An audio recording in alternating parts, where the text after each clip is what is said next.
एक निगाह डालते हैं।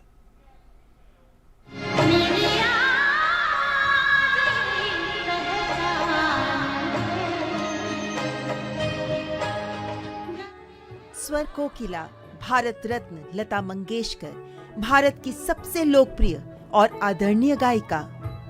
गायकी में दशकों का उनका सफल उपलब्धियों के उस मुकाम तक पहुंचा जहां पहुंच पाना साधारण नहीं है।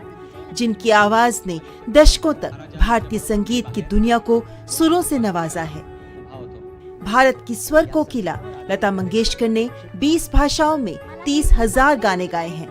उनकी आवाज सुनकर कभी किसी की आंखों में आंसू आए तो कभी सीमा पर खड़े जवानों को सहारा मिला।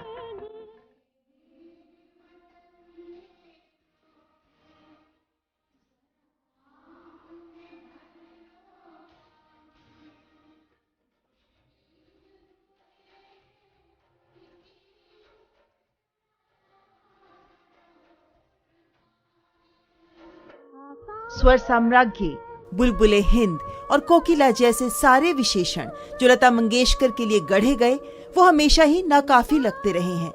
महाराष्ट्र में एक थिएटर कंपनी चलाने वाले अपने जमाने के मशहूर कलाकार दीनानाथ मंगेशकर की बड़ी बेटी लता का जन्म 28 सितंबर 1929 को इंदौर में हुआ। मधुबाला से लेकर माधुरी दीक्षित और काजोल तक हिंदी सिनेमा के स्क्रीन पर शायद ही कोई ऐसी बड़ी तारिका रही हो जिसे लता मंगेशकर ने अपनी आवाज उधार न दी हो। 20 से अधिक भारतीय भाषाओं में लता ने 30,000 से अधिक गाने गाए।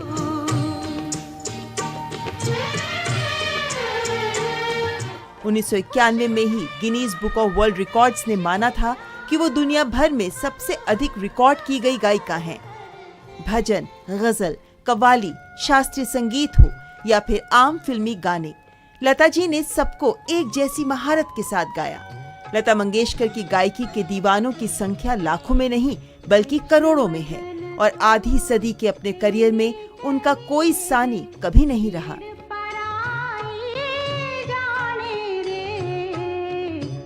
जब भारत छोड़ो आंदोलन अपने शीर्ष पर था तब 1942 में सिर्फ 13 वर्ष की लता को छोड़कर उनके पिता दुनिया से विदा हो गए। उनके कंधों पर पूरे परिवार का खर्च चलाने की जिम्मेदारी आ गई।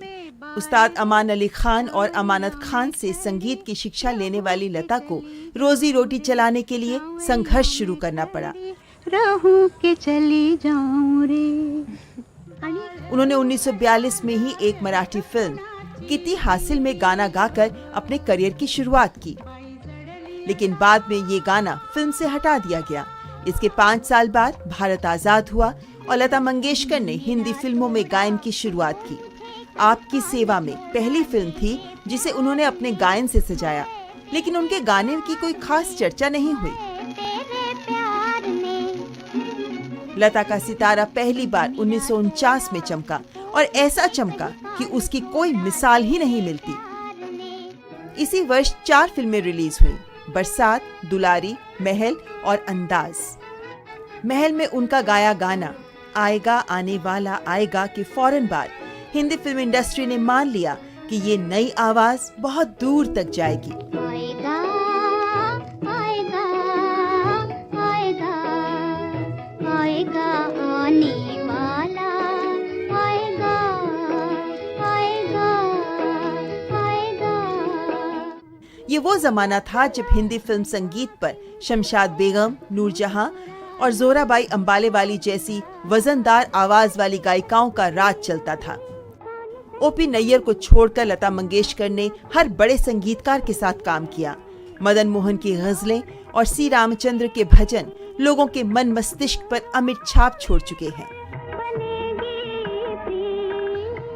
50 के दशक में नूरजहां के पाकिस्तान चले जाने के बाद लता मंगेशकर ने हिंदी फिल्म पार्श्व गायन में एक छत्र साम्राज्य स्थापित कर लिया।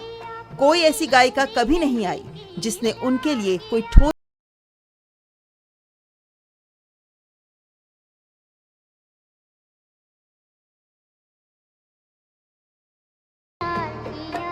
बेमिसाल और सर्वदा शीर्ष पर रहने के बावजूद लता दीदी ने बेहतरीन गायन के लिए रियाज के नियम का हमेशा पालन किया। उनके साथ काम करने वाले हर संगीतकार ने यही कहा कि वो गाने में चार चांद लगाने के लिए हमेशा कड़ी मेहनत करती रहीं। लता जी को सबसे बड़ा अवार्ड तो यही मिला कि अपने करोड़ों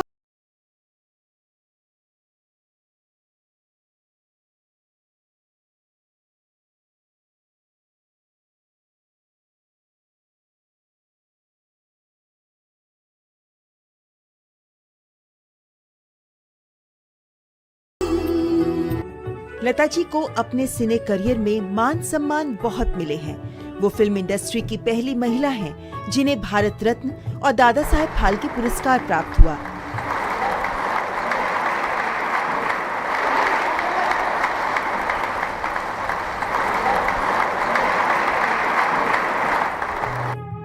उनके अलावा सत्यजीत रे को ही ये गौरव प्राप्त है।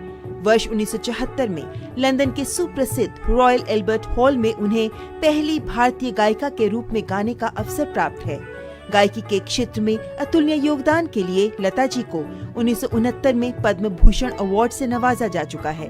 1990 में उन्हें भारतीय फिल्मी दुनिया का सर्वोच्च सम्मान दादा साहेब फाल्के अवार्ड से नवाजा गया और 1999 में पद्म विभूषण और 2001 में भारत रत्न से सम्मानित किया जा चुका है। दशकों से सुबह शाम दिन रात देशवासियों के कानों में मिश्री सी मिठास घोलती आई है लता जी की आवाज। उत्सव समारोहों में गूंजते रहे उनके नगमे, सिर चढ़कर बोलता रहा उनकी आवाज का जादू, दिल को छूती है उनकी कोयल सी बोली। उनके आने और लोकप्रिय होने के बाद भी अरसे तक लता जी की आवाज का जादू बरकरार रहा। उनकी आवाज में जो वैविध्य है वही उनकी विशेषता है।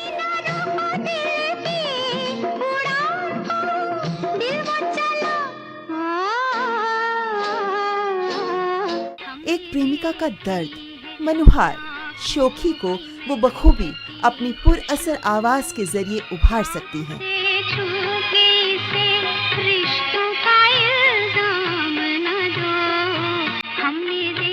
वहीं उनकी आवाज में माँ का वात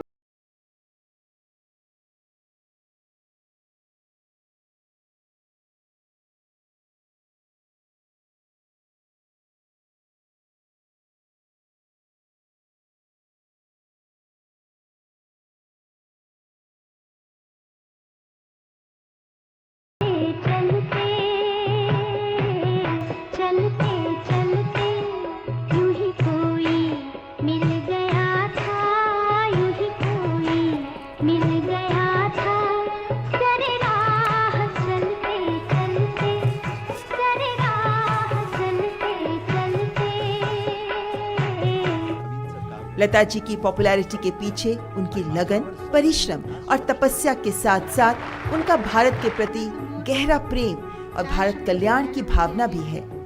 एक समय था जब हर फिल्मकार लता मंगेशकर का गाना अपनी फिल्म में चाहता था और हर अदाकारा चाहती थी कि लता जी उनकी आवाज बने।